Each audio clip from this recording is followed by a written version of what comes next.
En comprenant la source d'énergie du Soleil, l'homme a constaté l'incroyable pouvoir de la fusion pour gouverner les astres qui illuminent le ciel.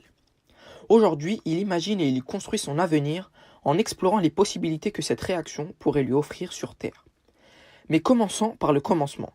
Dans l'univers, la matière existe dans différents états, des états qui changent avec la température. Si on lui apporte assez d'énergie, un corps solide peut aussi devenir liquide, puis gaz ou même plasma. On parle de plasma lorsque les électrons sont libérés de l'attraction des noyaux atomiques.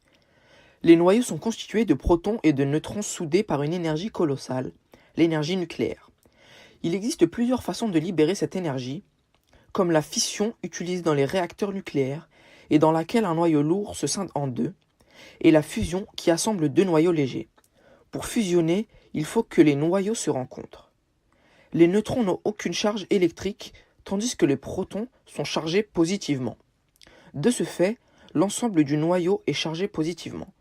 L'interaction nucléaire n'agissant qu'aux très courtes distances, il est donc difficile de faire se rapprocher deux noyaux, comme il est difficile de réunir les pôles positifs de deux aimants.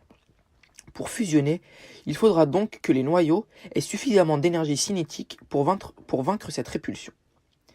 L'énergie cinétique d'une particule dans un plasma est liée à sa température. Plus le plasma est chaud, plus les particules s'agitent et plus elles seront susceptibles de s'unir et de s'agglomérer en un seul noyau. Mais ces conditions ne suffisent pas. Il faut également que le plasma soit dense pour augmenter les probabilités de rencontre.